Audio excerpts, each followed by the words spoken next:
जय श्री राम दोस्तों, वॉक पे चर्चा में आपका स्वागत। मैंने सनातन टूरिज्म के ऊपर एक वीडियो डाला और उसको इंडिया के इंफ्रास्ट्रक्चर से जब कनेक्ट किया तो कुछ लोगों का सवाल आया कि सिर्फ इंफ्रास्ट्रक्चर बनाने से क्या होगा। क्या एक्सप्रेसवे, ट्रेन्स, एयरपोर्ट बनाने से भारत एक अच्छी कंट्री बन जाएगी, अच्छा राष्ट्र बन जाएगा? तो मेरा उन सबसे अनुरोध कि आंखें खोल के चारों तरफ देखिए। पहले भारत को उस लेवल पे आना होगा कि भारत का हर नागरिक उत्तर से लेकर दक्षिण तक, पूर्व से लेकर पश्चिम तक पहुंच सके। इनएक्सेसिबिलिटी ने भारत को अलग थलग रखने में बहुत बड़ा रोल प्ले किया। कश्मीर के लोग बहुत कम दिल्ली आए, दिल्ली के लोग बहुत कम महाराष्ट्र गए, और गए तो ट्रेन से गए या फ्लाइट से गए। अब जब हाईवेज और ऑल राउंड इंफ्रास्ट्रक्चर बन रहा है तो भारत के लोग भारत को एक नई दृष्टि से देख रहे हैं। भारत के लोग भारत के अलग अलग शहरों में जाके रुक रहे हैं, भारत के संस्कार संस्कृति को अप्रिशिएट कर रहे हैं। इंफ्रास्ट्रक्चर जब बनता है तो सिर्फ हाईवे और एयरपोर्ट नहीं है, इंफ्रास्ट्रक्चर हॉस्पिटल्स का होता है, इंफ्रास्ट्रक्चर स्कूल्स, कॉलेज, यूनिवर्सिटीज़ का होता है। यहाँ से भारत की रेडीनेस शुरू होती है। और मैं बार बार बोलता हूँ, सवाल ये नहीं कि मोदी ये अब क्यों कर रहे हैं, सवाल ये है कि 60 साल तक क्यों नहीं हुआ।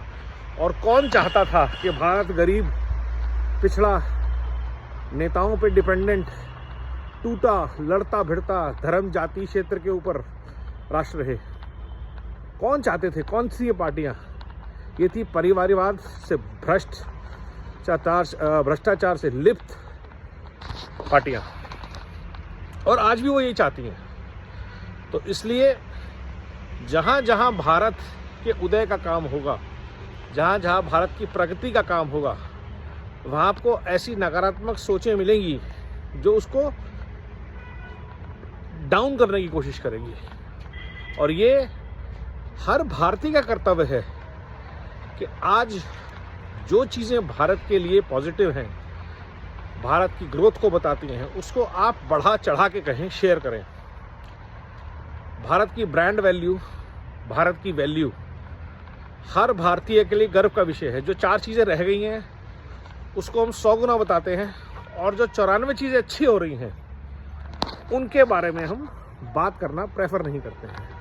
हाँ, समस्याएं अभी भी हैं, इस बात से कोई मना नहीं कर रहा, लेकिन क्या आज उन समस्याओं को दूर करने का प्रयास हो रहा है? समग्र प्रयास? जी हाँ।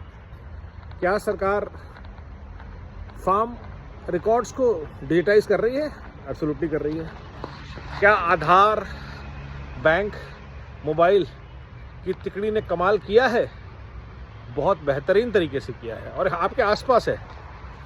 एक छोटे से डिजिटल पेमेंट इंफ्रास्ट्रक्चर ने किस वृहद लेवल पे देश की पूरी इकोनॉमी को बदल के रख दिया है, ये हम सबके सामने है। जो चीज़ें कभी सिर्फ दिखावे के लिए शुरू हुई थी, आधार जैसे उनमें से एक था, क्या करना था किसी को पता नहीं था, बट सरकार ऐसी आई जिसने उस प्रोग्राम को ना सिर्फ दिशा दी, उसकी दशा भी बदली और गति भी दी। और यही सबसे बड़ा बदलाव है।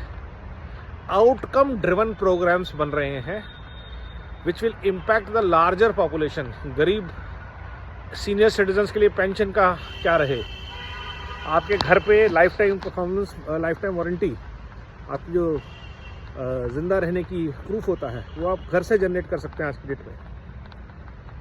तो ये जो सारी चीज़ें हैं, इतने डीप लेवल पे चेंजेस हो रहे हैं आपके आसपास। हाँ, आज भी हम भ्रष्टाचार से मुक्त नहीं हो पाए हैं, आज भी भ्रष्टाचार है, क्योंकि जो सिस्टम है पूरा, जो पिछले 60 साल से उस सिस्टम में रवा हुआ है। जो लोग 25 साल इससे नौकरी कर रहे हैं, 10, 15, 20 साल उनकी रिटायरमेंट में बचे हैं, उनको बदलना रोक तो सकते हैं आप, लेकिन उनको बदल नहीं सकते, उनको हटाना ही पड़ेगा।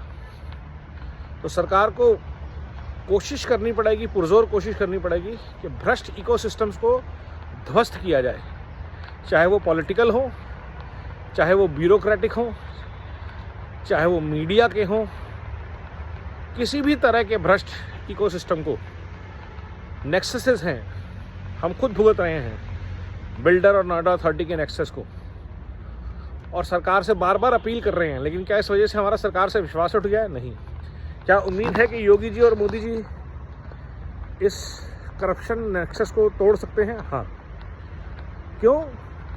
क्योंकि ये हो रहा है अलग अलग जगहों पर, कभी ना कहीं आवाज़ पहुंचेगी और शायद बाकी सब सिस्टम्स भी ध्वस्त होंगे, लेकिन जो हो रहा है उसको अप्रिशिएट कीजिए। और सबसे अच्छी बड़ी बात, जो प्रगति हो रही है वो सनातन भारत के सनातन कल्चर, सनातन वैल्यू सिस्टम्स के ऊपर हो रही है। ये सबसे बड़ी विषय है, हर्ष का विषय है।